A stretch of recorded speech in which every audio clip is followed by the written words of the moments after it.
There are a ton of overpowered weapons in Fallout 4, and using them can make your life a lot easier. So in this video, I will be showing you 15 overpowered weapons that you don't want to miss in Fallout 4.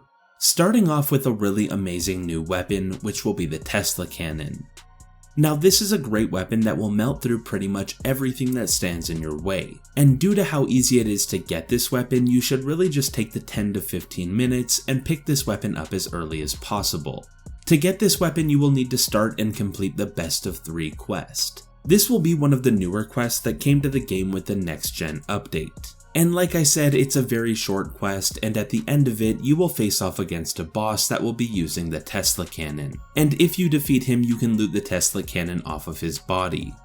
Now the Tesla Cannon is a very powerful weapon that comes with a high base damage, but it also uses a common ammo type, allowing you to use it as often as you would like. There also doesn't seem to be a reload animation for this weapon, so when you need to reload, you will just need to tap on your reload button to instantly refill your mag with no downtime. The next weapon will be Virgil's rifle. Now this weapon will excel in doing one thing, and that will be fighting mutants. But it does this extremely well, due to the perk on it that gives this weapon a 50% damage boost when fighting mutants. To get this weapon, you will need to go to Virgil's cave at the bottom left of the map, and when you get here you will need to either kill or pickpocket Virgil to get his rifle. After that we have the Alien Blaster. To get this weapon you will need to reach level 20, then go to the Oberlin station. To the east of this location you will find a crashed UFO with a trail of green blood leading to a cave. Inside of that cave you will find an alien that you can kill to get the Alien Blaster. Now this is a very strong weapon, but the only downside to it is that the ammo for this weapon is very rare, so once you run out you will not be able to find any more of it. When you get to that point you will need to bring the weapon back to a weapon crafting table and modify it to use fusion cells. This will reduce the weapon's damage, but it will still be a very strong weapon. The next weapon will be sold by the vendor Cleo in Good Neighbor. And that weapon will be the Party Starter. This is a legendary missile launcher that will come with a perk that deals 50% more damage to humans. So when you're dealing with difficult human enemies, this will be an amazing weapon to use as it will quickly take out large groups of humans or human bosses. The next weapon on this list will be the Deliverer. Now this may seem like just a normal pistol, but it is so much more than that. This is due to a few different things, like it being available early on in the game, it comes with a suppressor and uses an extremely common ammo type, and it has a good starting base damage. The Deliverer will be an extremely strong weapon when you get it, and it will continue to be a strong and reliable weapon even at the end of the game. To get the Deliverer, all you will need to do is go to the Railroad HQ, which will be under the Old North Church. Then complete the first quest for this Railroad faction, which will be called Tradescraft, and at the end of it you will be given the Deliverer. To get the next overpowered weapon, you will want to talk to Arturo in Diamond City, and he will be selling the Big Boy. This is one of the strongest Fat Man weapons in the game, as it will come with a perk on it that makes this weapon fire 2 mini nukes at the same time. This already makes the weapon very good, as it will double the damage of the weapon, but the second nuke fired from this weapon is actually free, as it doesn't come from your reserve ammo, which is a really nice benefit to this weapon as mini nukes aren't exactly easy to find. The next weapon on this list can be purchased from the rare vendor named Cricket, who you will usually find outside of Vault 81 or Diamond City. This vendor will be selling the Spray and Pray SMG. This is easily one of the best weapons in the game. The Spray and Pray comes with a suppressor and a 100 round mag, and it has a high rate of fire with a decent base damage. But what makes this weapon even better is the perk on it. This perk makes projectiles fired from this weapon explode on contact, dealing an additional 15 damage to every enemy around the target. This will be a lot better than it sounds, and the Spray and Pray will be able to melt even the most difficult enemies. While you are around Vault 81, you can also talk to the vendor inside of Vault 81 to get the next weapon on this list, which will be the Overseer's Guardian. This is another one of the best weapons in the game. This is because of the high base damage of the weapon and the perk on it that makes the weapon fire an additional projectile every time you pull the trigger, similar to the Big Boy.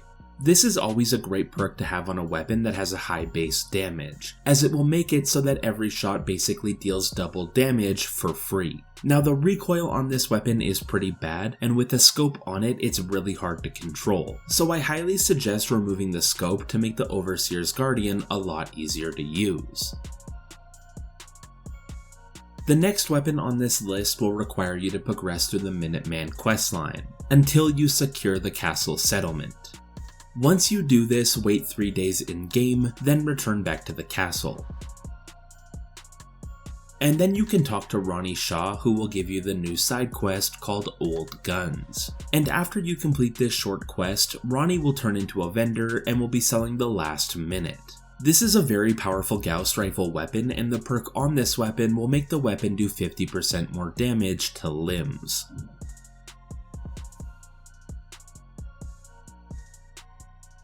The 10th weapon on this list will be the Cryolator. Now in my opinion, this is a very strong weapon for 2 reasons. Number 1, it will do some good damage. And number 2, it will freeze and slow enemies that you hit with this weapon, which makes it a lot easier to deal with melee enemies, as it will give you the chance to freeze your target, then back away to gain some space.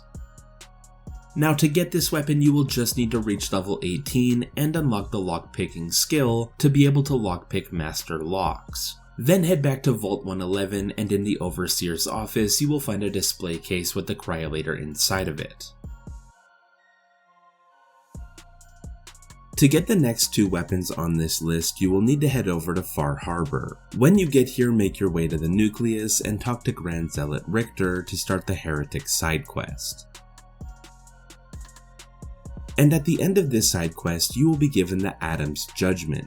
This may be one of the strongest melee weapons in the game, as it will start with a high base damage, but it will also apply 100 radiation damage per swing.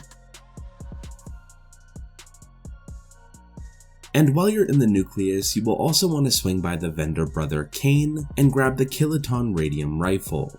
The perk on this weapon will make projectiles fired from this weapon explode on contact, dealing an additional 15 damage to every target around the explosion, just like the spray and pray from earlier in this video. But the Kiloton Radium Rifle does things a little differently, as it will do its base damage and the extra 15 damage from the perk, but due to it being a radium rifle, it will also do 50 radiation damage per bullet. So this weapon will actually be a lot stronger than it looks. For the last 3 weapons in this video, we will need to head over to Nuka World. The first overpowered weapon from Nuka World can be found at the Nuka World Market. When you get here, talk to the vendor Aaron and he will be selling the Splatter Cannon. This is an amazing weapon as it will come with a scope and a suppressor, and the perk on it will make each round fired from this weapon deal more and more damage if you are hitting the same target, which will make this weapon great for dealing with difficult enemies very quickly.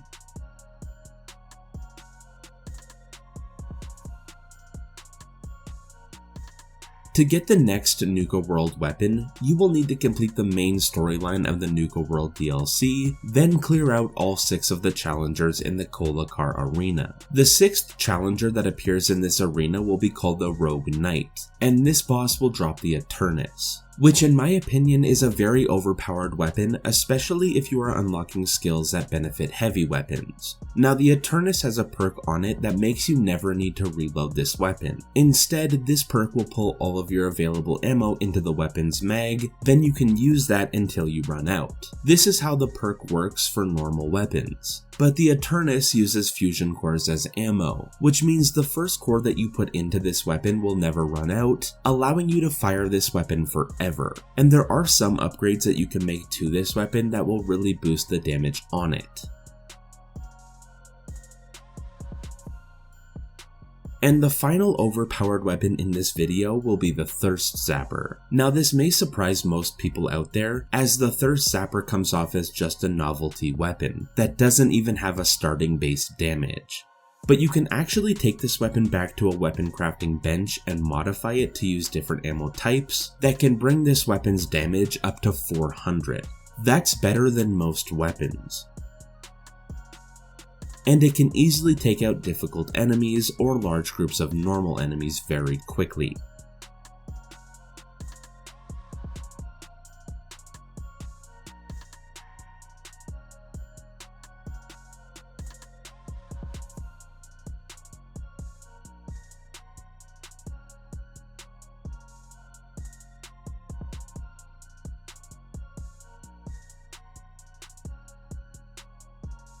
To get the base version of the Thirst Zapper, you will need to head over to the Nuka World Arcade, and you will find a couple Thirst Zappers on the counter in the room on your right. But those are 15 very overpowered weapons that you don't want to miss in Fallout 4. But I would love to know which of these are your favorites in the comments below. I hope you enjoyed this video, and thank you for watching.